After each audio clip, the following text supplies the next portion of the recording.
The city of Mulberry just cleared the way for a $500 million solar project. And not everyone's celebrating. I'm Blake Gully. I'll have that story and what happens next in Crawford County coming up. Plus, Joplin's Poverty Simulator challenges community members to experience real struggles and rethink what it's like to live paycheck to paycheck. President Trump speaks to Vladimir Putin a day ahead of his White House meeting with Volodymyr Zelensky. I'm Mike Emanuel with the latest on efforts to end the war in Ukraine. The 4 states' most watched news starts now. A $500 million solar project is stirring up debate in Crawford County. This is KOAM News. I'm Tanya Bach. Not everyone is on board with a plan to build a new solar farm near the intersection of Highway 69 and 47. Now, some residents who live near the project say it could change the character of their neighborhood and question whether the benefits are worth it. KOAM's Blake Gully shares their concerns. I think that our county is not prepared for what is ahead. Crawford County Commissioners will soon consider the annexation of more than 1,600 acres into Mulberry, Kansas. Property owners like Rick Elnicki and Steve Coupland already have plans for a $500 million solar project from Shasta Power, one of the largest energy investments ever proposed in this area. This particular farm is going to be surrounded by it. And what is that going to do when I look out my window and I want to see, you know, the deer grazing and the eagles landing, the geese that sleep out here in the wintertime, you know? I mean, it's full of wildlife. They build this, where does that wildlife go? Danny Childers is one of several residents who say the project could change the landscape they've called home for generations, replacing open farmland and a wildlife habitat with rows of solar panels. City Hall may be where the decision was made, but the impact stretches far beyond Mulberry, with the land that once produced coal now scheduled to create clean energy, creating jobs and opportunities for this region. The economic benefit, I don't think we've ever had one like this, you know, and this is not prime farm ground. This is mined land that we run cattle on that was mined and the coal's gone out of it, and we can't really raise good crops on almost all the area that's being in this 1,600 acres. Supporters say the project could bring jobs and tax revenue to Mulberry and local school districts. But opponents like Childers say there's been little to no clear communication about what comes next. There is no transparency. There is no public outcry. There's nothing that's being put out to us that says, hey, this is what's going to happen. Reporting in Crawford County, Blake Gully, KOAM News.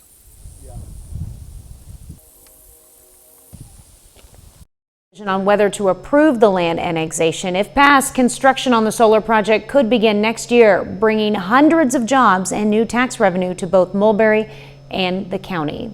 Meteorologist Lindsay Gaffney joins us now with a first look at weather. We do have some storm chances coming up, as you can see, tomorrow night and even into Saturday. We have a higher threat for some strong storms.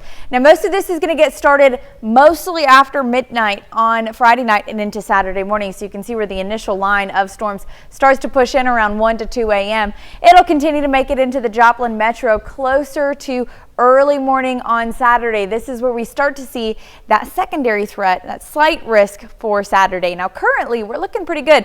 Temperatures down in the low 70s. It is going to be a rather warm night yet again, mid 60s for our overnight low. Clouds are increasing, and we also have some pretty gusty winds. Now, outside of that, not much else going on tonight. Storms don't start until late tomorrow evening, and I'll have all those details coming up. All right, thanks, Lindsay. An organization in Joplin is putting poverty into perspective. They invited Joplin council members, educators, healthcare workers, and others to take in a month's worth of experience in one day. KOAM's Mitch Adams has more. One Joplin organized a poverty simulator for community members at Joplin Public Library. The simulator puts people in the shoes of someone struggling with poverty through different life stages. But they take on really what their real life situation is and live through a month of simulation. Participants were given a character in a wide age range and does their best to survive week to week with whatever resources they have. to go to work, they have to find childcare, they have to pay their utility bill, they have to pay rent, all of that within limited resources. And so they go through the process of making decisions and figuring out where they can cut. The purpose of the event is to better understand what life is like for community members who are struggling and make changes based on the experience. We've had some great experiences of this, of individuals that have had really big reactions to it, to people, yelling and screaming out of frustration, people in tears. It really does bring real emotions out in people through this simulation. Reporting in Joplin, Missouri, Mitch Adams, KOAM News. Two notable participants this year include Joplin's mayor and mayor pro tem. Well, students at St. Mary's Elementary in Joplin celebrated the end of their Race Craze fundraiser with a foam party today. Over 3 weeks, they raised more than $20,000 for new playground sunshades and completed over 650 acts of kindness. Incredible. I'm a new principal here, and so this fundraising event just really tied together everything our students are about, our families are about, our school is about, our church is about. So it's just a great community event. And to see everybody come together for a common cause to benefit these students and the teachers here, just a little bit overwhelming. It's amazing how quickly we raise the money. From cleaning up local parks to volunteering at shelters, students worked hard to give back to their community. Well, coming up, cancer treatment closer to home. Freeman Health System officials celebrate the construction of a $14 million expansion in Pittsburgh.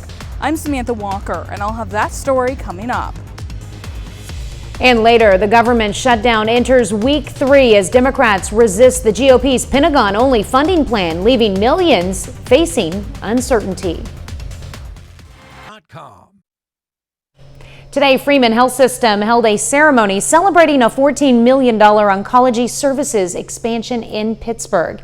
The facility will provide comprehensive, high-quality cancer care in Southeast Kansas. KOAM's Samantha Walker has more on why officials say an expansion like this has become a necessity for community members.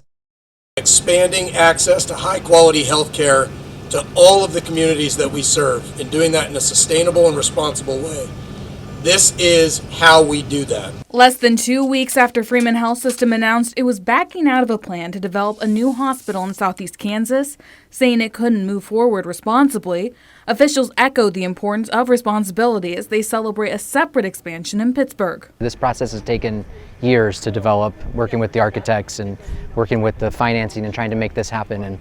And this expanding this clinic to almost 3 times what it currently is. It's a $14 million expansion now underway at the Freeman Physicians Group of Pittsburgh Oncology Services facility. The existing 4,500 square foot building will receive a 12,000 square foot addition, more than doubling the oncology department in size, offering more chemotherapy chairs, a compound pharmacy, and a PET and CT scanner. For physicians like Dr. Matthew, who has worked in Southeast Kansas for nearly 3 decades, the development is exciting. We were struggling with the space constraints. It takes that away.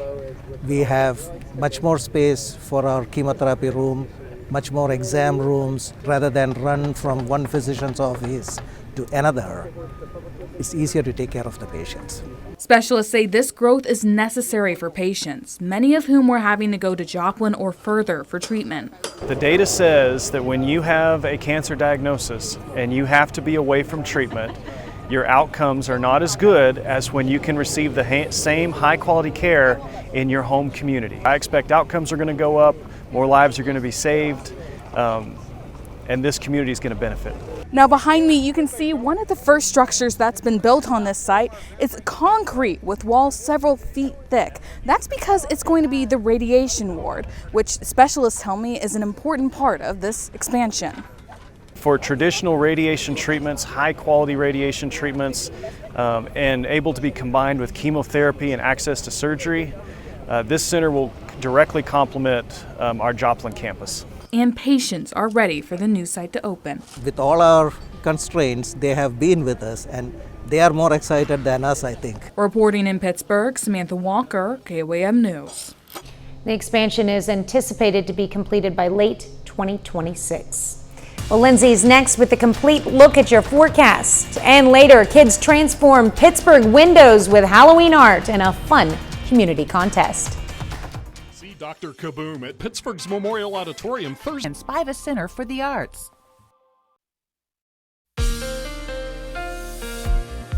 We had a pretty warm day. Temperatures got into the low 80s yet again. Now we can go ahead and take a look outside. We've got 82 for the high, 56 for the low. Now that's nearly 10 degrees above average, both high and low. Now we're closer to the record today than we were our average temperature. So we definitely are needing a cold front to come through. Luckily for us, it is on the way. Now tonight we've got clouds moving in. You can see where a front already starting to develop. I mean, very far western parts of Kansas, but it's going to be moving into our area tomorrow. Until then, we get to enjoy another quiet night. Temperatures again mid 60s, so it is going to be another warm night. As we head into Friday after 9 p.m., you can see where isolated shower chances start to spike. But by midnight, that's when we go from just a couple of isolated storms to scattered showers and pretty heavy rain across the board for most of us. Now, this continues well into Saturday morning. Here we are, 9 a.m., still seeing some hefty showers there, and it all does start to die down by early afternoon. Now, before the front starts to move in, we're finally going to see some pretty strong winds. Now, along cold fronts, we get these southerly winds gusting 20 to 25 miles per hour early in the morning. And then we may even get up to close to 30, 35 mile per hour wind gusts. So that's going to be our Friday. Pretty calm for the most part, windy, temperatures getting back into the mid 80s, and it might feel a bit humid, a bit sticky out there because we're getting a lot of moisture, a lot of instability building because of these evening thunderstorms and that cold front pushing in. So these storms aren't really going to affect us until late Friday night into Saturday morning. So we do still have a marginal risk for storms on Friday. Now, this is anything that may pop up ahead of the storm, ahead of the cold front, but our true risk is going to be on Saturday. We have this slight risk mostly along and south of I-44 as it's leaving our area. For us, that means 3 a.m. to 1 p.m. where we could be affected by these storms again along and south of I-44. And then it's mostly a wind and hail threat, though we can't really rule out any of the possibilities. So here we are, Friday afternoon, a couple of these isolated showers ahead of the line, and then that main cold front starts to push in.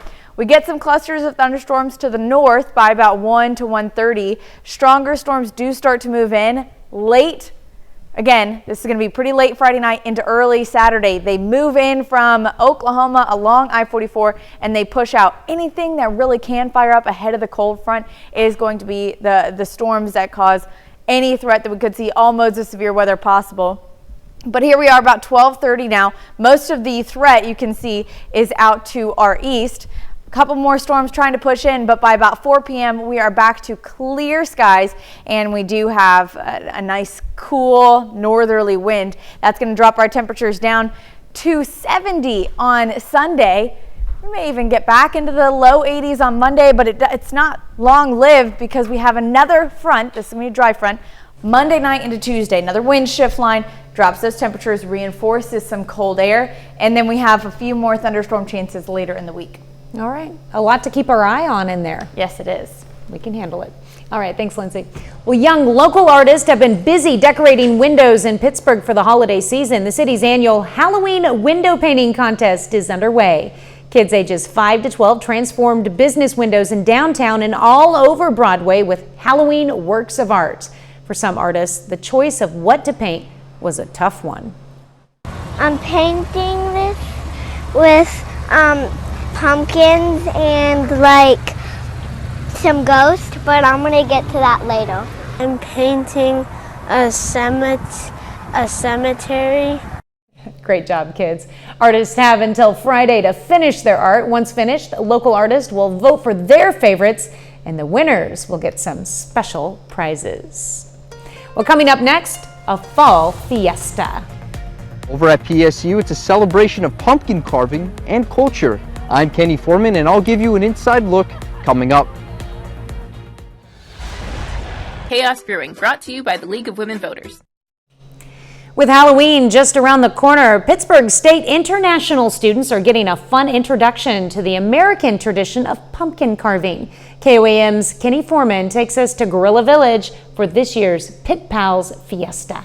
With spooky season right around the corner, PSU international students get a taste of a popular American tradition, pumpkin carving. It's their first time, so it's definitely an experience. It's gross, it's fun, it's a mess to say the least, but it's a lot of fun. So I'm definitely glad we're out doing it today. The event featured plenty of food and snacks, allowing Pit Pals, American students who are paired with international students, to connect with each other even more. Asking lots of questions to each other has been really cool. I think one of the biggest things is just like figuring out how to word different phrases. So if there's something I'm used to saying a lot, trying to figure out, and it's like unusual, trying to figure out a way to explain it so that she can use it as well, and vice versa, her teaching me different phrases. The program is designed so that events such as this one can help foster meaningful connections that can last even beyond the campus. We hung out so much, and she invited me to her family,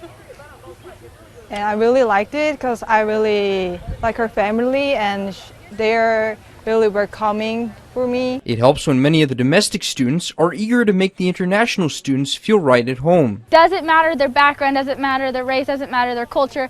I connect with so many people on so many different levels just because I'm such a people person and I want to be friends with as many people as I can. In Pittsburgh, Kenny Foreman, KOAM News. The Pit Pals program is open to all PSU students and pairs one American student with an international student for an entire semester. Well, coming up next, FFA students are raising the stakes at the Joplin stockyards, learning the ropes of livestock and farming traditions firsthand.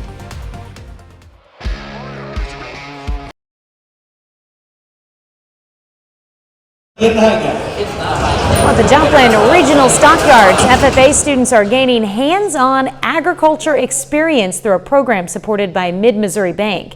From raising calves to learning the food process, the initiative connects youth to their community's farming roots and helps shape Missouri's next generation of agricultural leaders. Mid-Missouri Bank has been an awesome partner along with the sale barns and our other leaders to make sure that students are getting a quality education, so then whenever they get out into the real world, they know that they have partners and they've made connections with mentors and other businesses to make sure that they're successful. The bank's agricultural youth program, Education Youth Program, started in Lebanon, Missouri. It's now expanded across the state, reaching more than 500 students from 18 schools. 30 more minutes of news, weather, and sports coming your way. The shutdown stalemate continues, with lawmakers trying some new tactics to break through. I'm Connor Hansen in New York. I'll have the latest coming up. And the conflict between Ukraine and Russia continues as President Trump pushes for peace and plans talks with both countries' leaders. The Big Bang Theory, tonight at 10:30, right here on Fox 4. Wait till your roof is rotten. Call John Cotton today. You're watching the 4 States Most Watched News. This is KOAM News at 9 on Fox 14. I'm Tanya Bach. With more failed votes Thursday, the government shutdown still does not have an end in sight. The lawmakers are trying some different tactics to break the stalemate. Fox News correspondent Connor Hansen has more. On week 3 of the government shutdown, Democrats are still dug in on their demand for an extension to health care subsidies. In a potential signal of progress, Republicans say they could be open to holding a vote on the soon-to-expire tax credits. I've said if you need a vote, we can guarantee you get a vote by a date certain. At some point, Democrats have to take yes for an answer. Republicans tried a new tactic, introducing an individual bill to only fund the Pentagon, something Democrats aren't going for. The motion is not agreed to. It's always been unacceptable to Democrats to do the defense bill without other bills that have so many things that are important to the American people in terms of health care, in terms of housing, in terms of safety. As the fight over health care drags on, people who benefit from the tax credits worry about their costs skyrocketing. Their plans will be up for renewal in November. You are stuck between, okay, do I pay my electricity bill or do I go and see the doctor?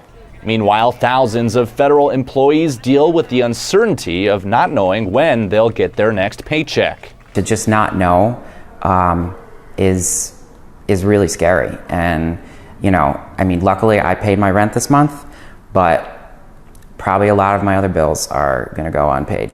The Senate doesn't plan to be back in session until Monday, making it likely the shutdown will hit 3 full weeks on Tuesday night. In New York, Connor Hansen, Fox News. Well, a massive rescue effort is underway in western Alaska in the aftermath of Typhoon Halong. Military planes are airlifting residents in isolated villages in what's being called one of the most significant evacuations in the state's history. Remnants of the typhoon brought record storm surge to the state's southwestern coast over the weekend, washing away homes and killing at least one person. Red Cross volunteers from Florida are now heading out there to help out. When they ring a bell, we come nationwide, worldwide, and hopefully throughout the day and maybe even throughout the week, we'll see more American Red Cross staff and volunteers answer the call to go and help, because that's what we do. At least 2 people remain missing following the storm. Fresh off brokering an end to the fighting in Gaza, President Trump is looking to bring another conflict to a close: the war in Ukraine. The president spoke to Vladimir Putin by phone today and will host Volodymyr Zelensky at the White House tomorrow. Fox's Mike Emanuel reports from Washington on what the Ukrainian leader is hoping to get out of the meeting. The aerial attacks continue from both Russia and Ukraine as the conflict between the two nations drags on. President Trump campaigned on ending the war in Ukraine, but so far that peace has eluded him. They're going into the 4th year, and I want to see it stop. Through phone calls and face-to-face meetings, President Trump has been working to bring both sides to the negotiating table.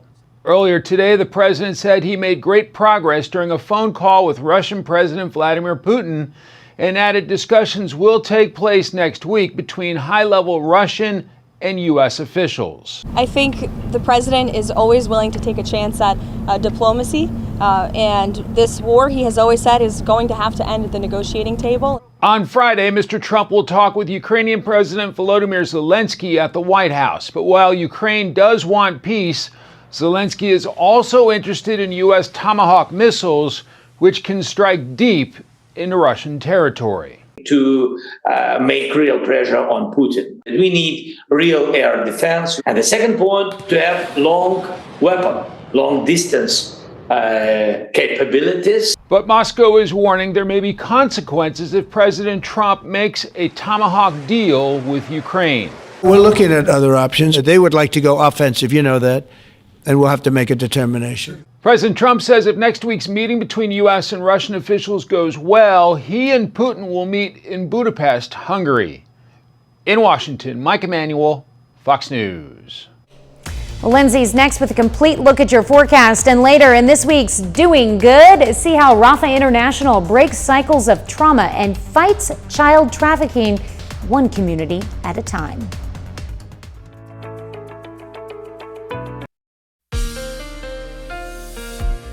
Well, it's been very warm these last couple of days and even couple of weeks now. Let's go ahead and take a look at our almanac for today. We got up to 82 for the high, 56 for the low. Now we are, for our high at least, even closer to the record than we were to our average temperature. We're nearly 10 degrees above average, and we've been pretty consistent with that for quite some time.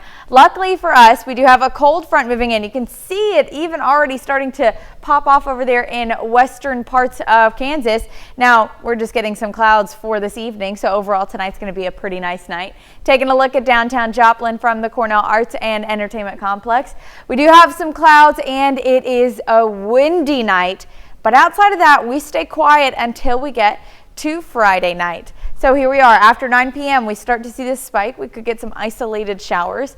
But after midnight, we go up to scattered showers to even teetering the line between, just some scattered showers to pretty hefty rain for most of us. Now, we go back and forth in those scattered shower range, isolated showers throughout the night and into Saturday morning. That's where we're going to see our threat for strong storms, even potentially severe storms.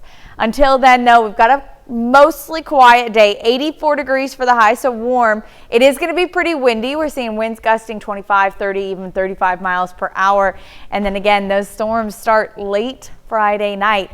Our threat for any severe weather stays pretty limited for Friday night. We've got a marginal risk for our central and western counties, but on Saturday, That's when we switch over to a slight risk, mostly along and south of the I-44 corridor. Now, Joplin, Pittsburgh, still in a marginal risk for strong to severe storms Saturday morning as well, but mainly our timing for everybody is going to be about 3 a.m. to about 1 p.m. before all these storms finally clear out. Biggest threat's going to be wind and hail, though you can see we've got a slight risk for nearly everything. If some of these storms start to fire up ahead of the cold front, then just all modes of severe weather possible. But here we are. All right, Friday, 8 p.m. We got a couple of these isolated showers. Nothing really too crazy until we get to late Friday night into early Saturday morning. You can see how they start to really fire off by about 1 to 2 a.m. But that's not even our big threat for these strong storms. That's just our first round.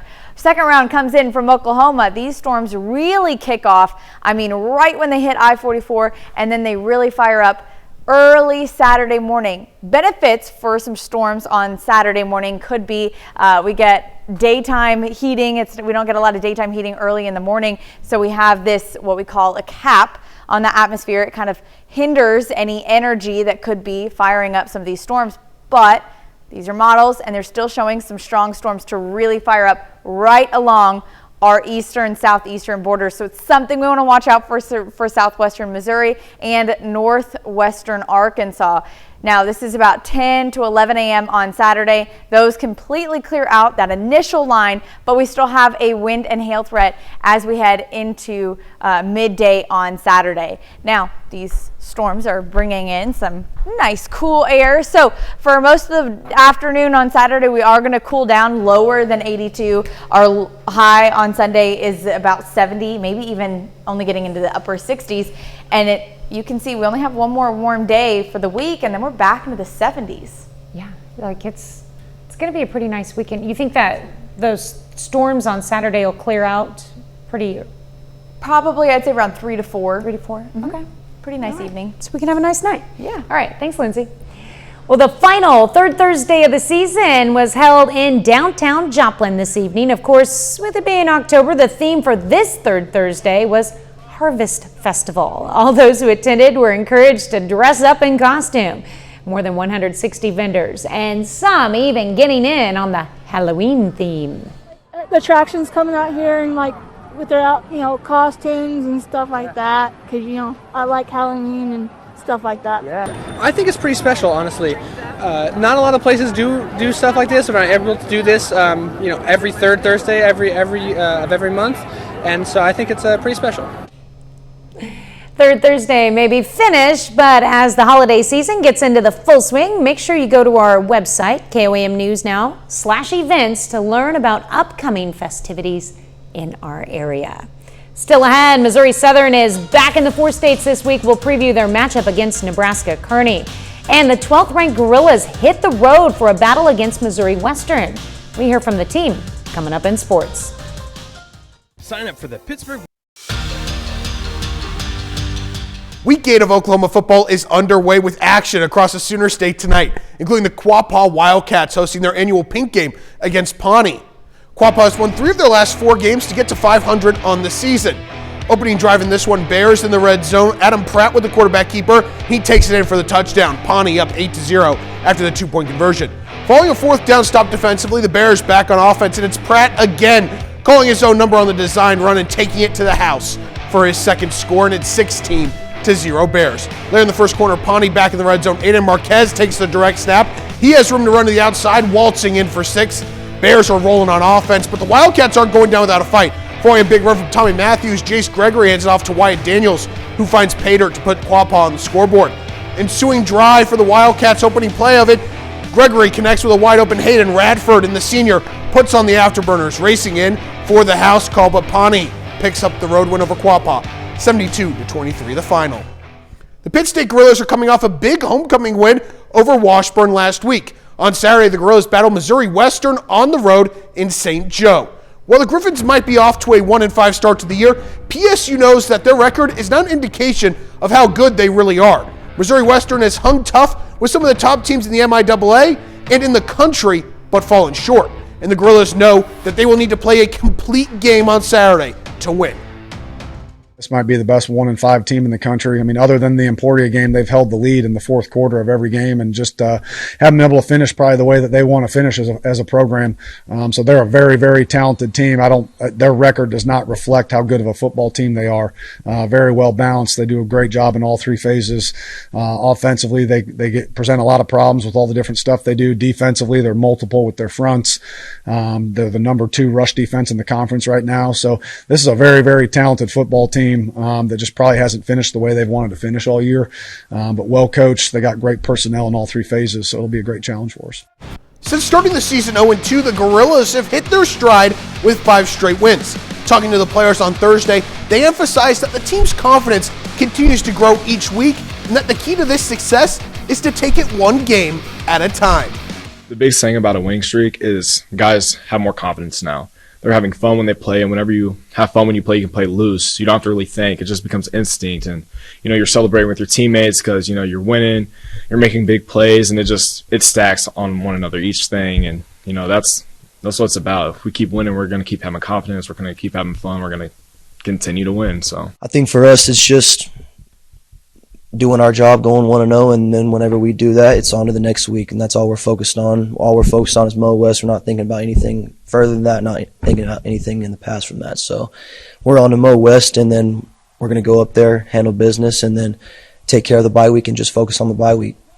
The Gorillas and Griffins clash on Saturday, kickoff at 6 p.m. from Spratt Stadium. The Lions of Missouri Southern continue to show that they can compete with any team in the MIAA, but return home this week still searching for their first conference win. On Saturday, MSSU is back at Fred G. Hughes Stadium to battle the Lopers of Nebraska Kearney. And the Lopers provide another tough challenge for the Lions with a strong running game offensively and dominant front seven on defense. Probably the thing that makes them a little unique, they've got 2 big 6'2", 6'3" guys that can really run. And so they take a couple calculated shots where they just kind of throw it up there and let those guys go get it. Defensively, they're another big front. I mean, this is a big physical front, probably one of the better D-lines we've seen. And that's saying something because we've seen some really, really good D-lines. And so they'll have a good defense and a good run game, and then they'll take some calculated shots down the field. Southern and Kearney face off in the Lions' annual Pink Game on Saturday. Kickoff at 1 p.m. from Joplin. We're back with more news after this. In this week's Doing Good segment, we're putting the focus on a local organization working to break the cycle of child trafficking. Rafa International started more than 20 years ago after the founder, Stephanie Freed, visited Southeast Asia. As KOAM's Ty Park shows us, the organization continues that mission today in Jasper County. So the work that we do here, it really does breaks a generational cycle of trauma and abuse by shining a light on the trauma that has happened, giving the person experiencing this counseling and this help the opportunity to walk through what they've experienced and understand what's happened to them and separate what's happened to them from who they are. Rafa International is committed to combating and ending the trafficking and sexual abuse of children, one child, one community at a time. But we also provide prevention services where we go into the most bracingly poor and vulnerable communities, and we provide education. We help them with whatever kind of vulnerabilities they may struggle with, whether it be housing or food insecurity, or if they are just unaware of their own trauma that they've experienced. And so we provide those prevention care services so that these children never enter into trafficking to begin with.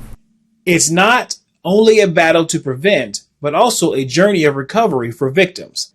That's why the organization also offers various forms of scientifically supported therapy options. To help each child or each person, because we see all ages, each person walking through our doors is able to find some relief and some help and some support as they walk through whatever traumas they've experienced.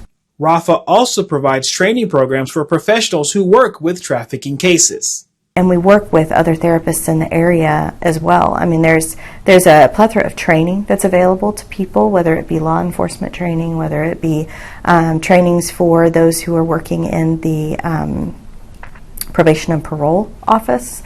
In Joplin, Ty Parks, KOAM News.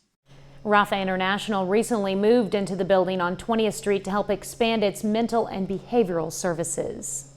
Brad Paisley is back with a brand new Christmas album just in time for the holidays. That and more coming up next in Hollywood Nation. A country superstar drops holiday tunes and Minka Kelly encounters a Parisian work romance. Fox's Ashley Dvorkin has those stories and more in today's Hollywood Nation. Don't have time for sightseeing, Sky. A workplace romance for Kelly, a work trip gone awry for McAdams, and Paisley gets festive in the Hollywood Nation. Brad Paisley is getting into the holiday spirit again. The country superstar will release his second Christmas album, Snow Globe Town, November 7th.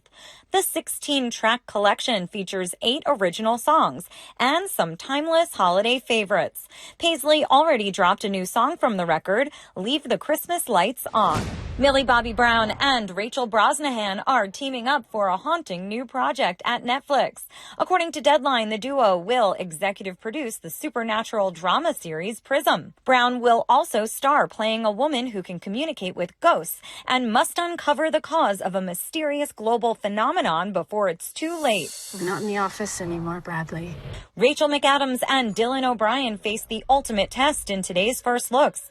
The duo star in Sam Raimi's horror movie Send Help as co-workers who become the only survivors of a plane crash on their way to a company event. Stranded on a deserted island, they must navigate shifting power dynamics and growing tension to make it out alive. The film lands in theaters January 30th. Henri is my son. Minka Kelly mixes business with romance in the trailer for Champagne Problems. She plays a driven executive sent to France to negotiate the sale of a family-owned champagne house. But when she falls for the founder's son, her professional plans get complicated. The film premieres November 19th on Netflix. It's Moulin Rouge without the tuberculosis. In Hollywood, Ashley Dvorkin, Fox News. And that's our time for tonight. Thank you for joining us. We're going to leave you with video of a muskox bull headbutting a 210-pound pumpkin at a zoo in Tacoma, Washington. Have a great night and an even better tomorrow.